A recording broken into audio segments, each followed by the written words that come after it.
वक्रतुंड महाकाय कोटि सूर्य समप्रभ निर्विघ्नं कुरु मे देव सर्वकार्येषु सर्वदा। कृष्णाय वासुदेवाय हरये परमात्मने प्रणतक्लेशनाशाय गोविन्दाय नमो नमः। या देवी सर्वभूतेषु कृपारूपेण संस्थिता नमस्तस्यै नमस्तस्यै नमस्तस्यै नमो नमः। बोलिए सतगुरुदेव भगवान की जय। बड़े प्रेम से बोलिए श्री राधा रानी सरकार की जय। प्रिय भक्तों, भगवान निर्गुण निराकार होते हुए भी भक्तों के हेतु सगुण साकार बनकर भक्तों के हेतु ही कृपा करते हैं। सच्चिदानंद स्वरूप अपने भक्तों के कष्टों का निवारण करते हैं और अपने भक्तों का मान भी बढ़ाते हैं। आज की कथा में यही आशय है।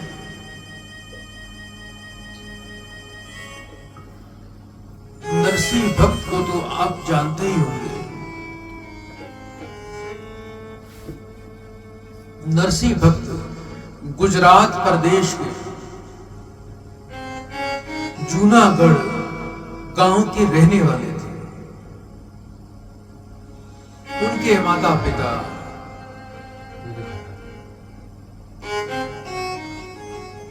जब वो छोटी अवस्था में थे तो उनके माता पिता स्वर्गवासी हो गए।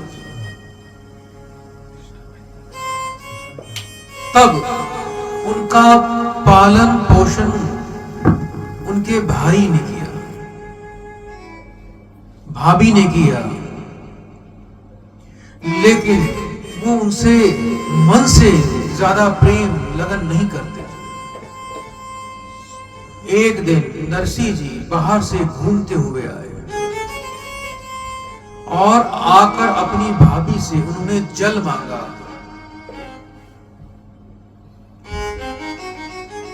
भाभी ने ये नहीं देखा कि देवर बहुत प्यासा है और वो उनको उल्टा ताने मारने लगी। बड़ी कमाई करके आए हो जो तुम्हें पानी पिलाऊं।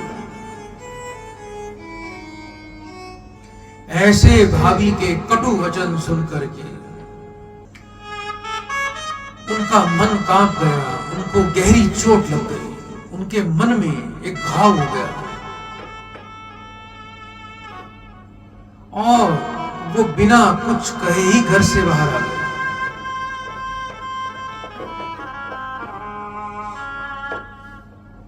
नगर के बाहर एक शिवालय था जहां वो 7 दिन तक भूखे प्यासे पड़े रहे। भगवान शिव ने देखा और बोले कि हे भाई, तुम चाहते क्या हो? नरसिंह जी कहते हैं कि आपकी मैं सबसे प्रिय वस्तु चाहता हूं। शंकर जी ने कृपा की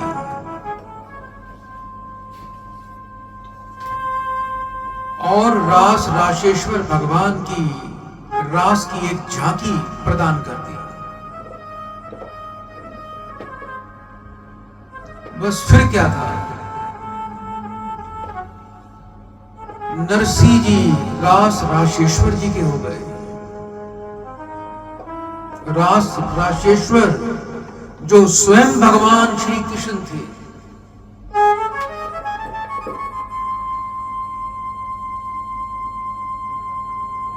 अब बार बार नरसिंह जी प्रभु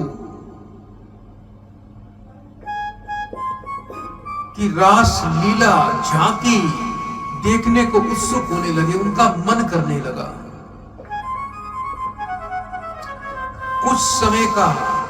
कुछ समय के पश्चात उनका विवाह हो गया।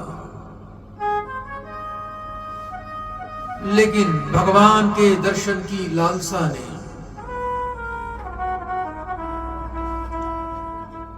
वे तीर्थों का भ्रमण करने लगे। संतों के साथ रहना, किसी भी वस्तु के अंदर ज्यादा ध्यान केंद्रित नहीं करना, मन नहीं लगाना, और उन्होंने अपना वेश भी साधु जैसा बना लिया। जो उनकी जाति के बंधु बांधव थे, साधु वेश को देखकर वो उनसे घृणा करने लगे और उनको गिराने का, लज्जित करने का भी प्रयास करने लगे, चेष्टा करने लगे। एक समय की बात है,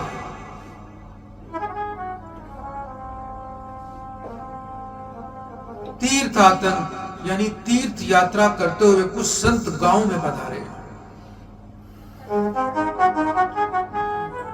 यात्रियों ने गांव के लोगों से पूछा कि हे भाई, कि यहां कोई महात्मा महाजन है जो द्वारका के लिए हुंडी कर दे।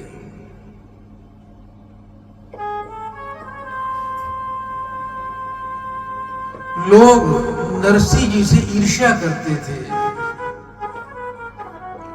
कुछ दुष्ट जन बोले, यहां एक नरसिंह महाराज रहता है, आप उनके पास जाओ, उनसे आप कह देना आपका सारा कार्य, सारी व्यवस्था हो जाएगी। सभी संत नरसिंह जी के घर पहुंच गए। नरसिंह जी ने उनका सत्कार किया, सेवा की, उनके लिए उनके आगे हाथ जोड़ के प्रार्थना की। संतों ने 700 रुपए का एक ढेर लगा दिया, ढेरी लगा दी पैसों की, और कहने लगे हमें द्वारका के लिए एक हुंडी लिख दीजिए। हुंडी का अर्थ होता है कि पैसे को ट्रांसफर करना। नरसिंह जी अब समझ गए कि इनको किसी ने बहका दिया है, किंतु संतों की सेवा के उद्देश्य से उन्होंने हुंडी लिख दी और कह दिया कि हमारे जो आड़तियां हैं वो सावल शाह है, द्वारका पहुंचकर आप उनसे अपनी हुंडी, अपना धन ले लेना। जब संत महाजन द्वारका पहुंचे, उन्होंने उनको सावल सहाय को बहुत ढूंढा। उन्हें सावल सहाय नाम का कोई भी सेठ नहीं मिला। दुखी होकर सभी संत नगर के बाहर आकर बैठ गए। इधर भगवान श्री कृष्ण जी, भक्तों की लाज को रखने वाले, सांवलिया महाजन का रूप धारण कर लिया और कंधे पर एक थैली रखकर उन संतों के समक्ष प्रकट हो गए और कहने लगे कि नरसिंह जी की हुंडी किसके पास है, कृपा करके हुंडी देके अपना धन ले लो। संत बोले कि अच्छे आ गए आप तो, हम तो ढूंढ ढूंढ कर आपसे थक गए, आपको हार गए, यहां आके थक के बैठ गए। सांवलिया जी ने कहा कि हे भाई,